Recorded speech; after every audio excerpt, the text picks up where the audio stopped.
Assalamualaikum and good morning. So let's move on to the next part of this chapter.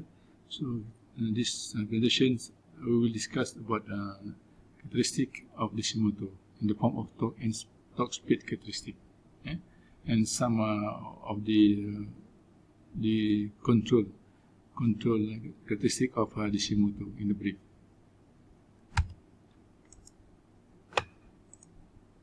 Okay, I've shown this diagram in the previous presentation, so in which the discussion of this characteristic will be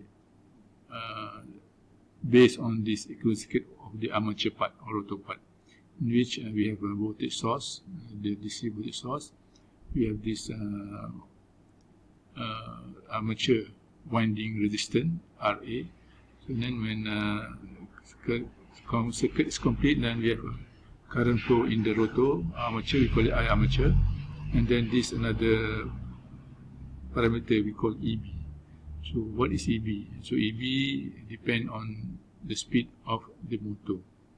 Okay, this equation pun is based on Kirchhoff voltage law. So voltage source ni means supply equivalent to voltage drop across RA, which is this one IRA, and then add by this EB. So let's discuss a bit detail about EB. Okay, back EMF EB of electric motor is voltage generated internally, voltage produced internally due to the rotation of this rotor or the armature. You so reflect back to the Faraday's law in electromagnetism sebelum ni. Okay, so when any flux cutting occur, let's say there's a conductor in magnetic field, in the magnetic field, and if we move the conductor or we move the magnet, the flux cutting, so voltage will be induced internally. In other words, current will flow inside the cable. So that means this EB is when motor has got a coil, and then it is surrounded by huge magnetic field. So when motor rotates, therefore flux cutting occur. So flux cutting occur, hence by Faraday's law, this internal voltage induced is generated. So we call this as a back EMF, or some reference dia akan panggil counter EMF. The symbol or parameter dipanggil EB. E ni voltage, B2 is basically stand for back EMF. Okay, so what is so how this EB ni function? Okay, so during motor static, motor tak pusing, so there's no flux cutting, so EB is 0, so EB is 0. So let's say during that moment, during static condition, you get switch on this battery or connect with source to the armature. So because of this, no EB is nothing, you hanya ada R aja. So R ni biasa small, it's less than 10 ohms.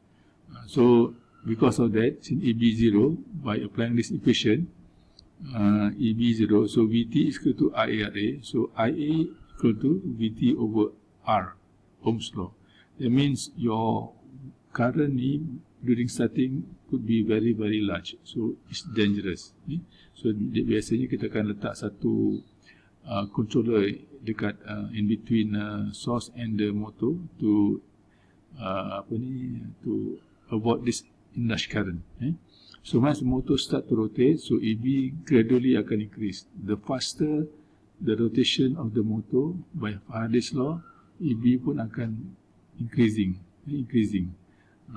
So bila EB increase, nampak EB ni polarity dia is dia akan against current yang asal tu. EB ni kalau kita represent dalam battery, so positif ke atas, negatif bawah, or arrowhead ke atas, ni ke bawah. So by right, kalau ni ada battery, dia akan produce current di sendiri IB, which is against IA. Therefore, kalau EB increasing, so IB ni akan makin besar, so IA ni akan limited. Menurut IA ni flow in this circuit will be limited by this back EMF. IA is important because IA ni akan determine the torque of the motor. The kekuatan motor ni is kita bisa refer the torque. Torque ni depend on IA because torque proportional to IA. So that means kalau ini besar, rotation faster, EB besar, current akan semakin kecil. Kalau motor slowing down, katakan motor slowing down because load bertambah, jadi EB akan kecil. EB kecil, so EB kecil, IA pun akan bertambah sebab EB kurang. So IA akan bertambah dan seterusnya. So that is EB. That is EB. Okay, next. Ini akan skip dulu. Okay. These are some of the equation that you can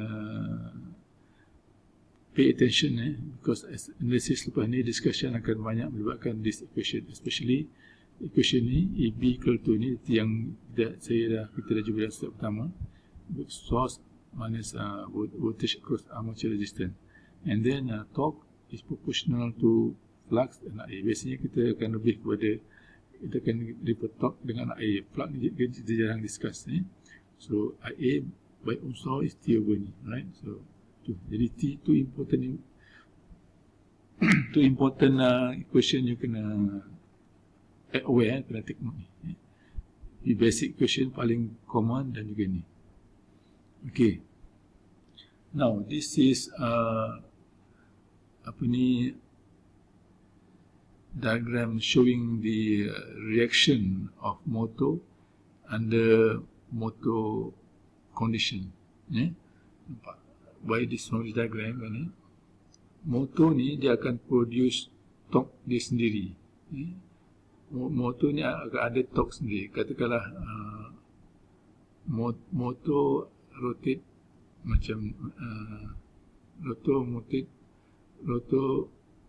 rotate macam current supply. So motor ni ada torque dia sendiri. Ni is load torque. Ni torque produced by motor due to the current IA tu. So dia akan determine strength of the motor. Kemudian load ni dia akan ada counter dia sendiri. Ni load torque, ni motor torque. So these two torques, they are against each other. Against each other.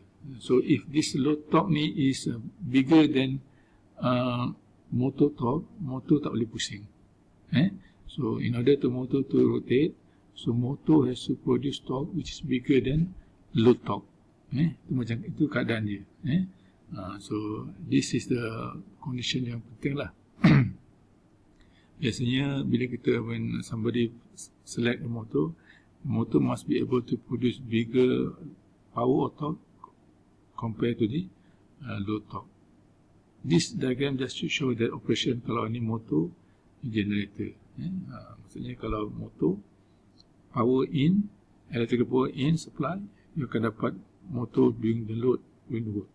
But untuk in the case of generator, kita pusingkan rotor, and what you get at the output is the electrical power. Beza dia.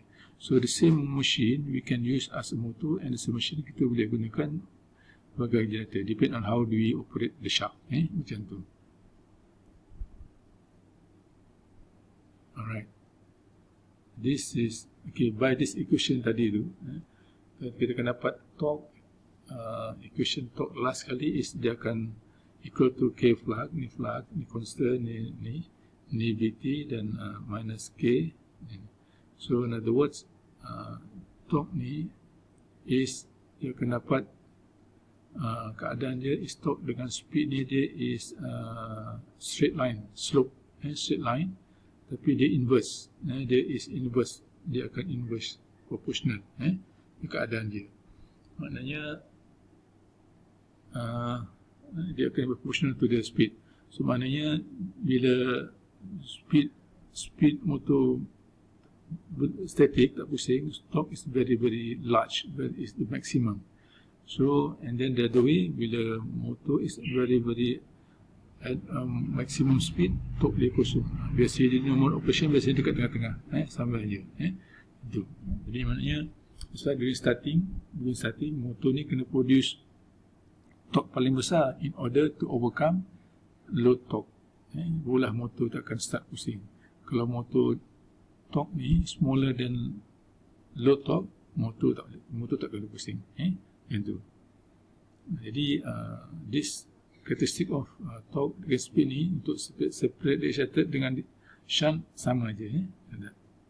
Tapi untuk DC series motor, motor load determine daripada this is as I said earlier, ni your motor, ni your load. So motor akan produce torque sendiri, load ada torque sendiri. Jadi dia counter. Jadi this is characteristic of motor. Ini characteristic curve of the load. So maknanya the crossing point between motor characteristic dengan torque characteristic, that is your final operation. Maknanya this is your final operation of your system. Okay. Jadi nampak. So torque motor must be bigger than low torque supaya dia boleh pusing. Otherwise tak boleh pusing. So bila motor start to rotate, speed small, dia akan increase, dia akan increase, and speed increase, torque akan kurang hinggalah this intersection berlaku. This intersection between low torque curve dengan motor torque curve, itu is your steady state dekat sini. Steady state you is dekat sini. And this is a balance condition.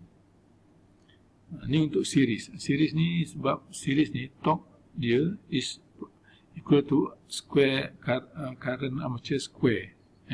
Kalau shunt separate dia I saja ni square. Because of that, dia punya curve dia is macam tu. Dia ada square root inverse proportional. Dia still torque dia besar, tapi bila dia gather speed, torque dia turun very fast. Unlike kalau shunt separate, dia steady gitu, dia akan push tapi inverse. Jadi kalau series ni bila dia start to motor start to rotate, getting faster, torque ni akan cepat kurang. Jadi application untuk series ni dia lebih kepada untuk high starting torque aja. Jadi kalau untuk motor pusing laju dan torque dia steady aja, biasanya gunakan shunt motor. Alright. Ini keadaan torque curve characteristic untuk different motor. Nampak? Kalau ni line reference, shunt macam ni, series macam ni. Nampak? So maknanya kan ni speed, ni torque. Maknanya untuk constant speed application, shunt bagus. Torque dia turun tak banyak. As motor gaining speed kan, motor gaining speed kan, dia torque dia tak banyak berubah. Torque dia tak banyak berubah. Dan dia control speed. Tapi series tidak. Series maksudnya bila speed semakin increase, dia punya torque makin kurang, which is not good for constant speed motor. Tapi untuk starting torque very high, series is very good. So saya tak akan discuss differential dengan cumulative. Ini motor lain. So these are some of the application summary sikit lah application of different type of motor. Ini yang self-excited DC motor, shunt for constant speed, grind macam tu biasanya speed dia constant. Kalau ditebuk dinding kan dia akan slow, tapi sebenarnya dia increasekan current untuk counterkan load tu kan. Macam tu. Tapi mungkin dia takkan dapat speed yang asal, dia akan slow down, tapi torque dia akan kuat juga. Hasilnya untuk high torque at low speed, hanya crane yang biasanya, crane angkat benda berat, macam tu. Compound ni special, customized. Permanent ni dia tak ada stator coil, dia permanent magnet dia. Jadi dia guna untuk application kecil-kecil je, macam printer, robot kan, yang motor kecil-kecil tapi strong, bukannya walaupun kecil tapi dia strong, macam tu, permanent magnet motor. Okay. This self-regulating ni you boleh check from my discussion earlier. Kalau you tak faham, jadi saja self-regulating. This is tentang control DC motor. Ada 3 teknik: control flux, control armature resistor dan control voltage source. Ini paling common.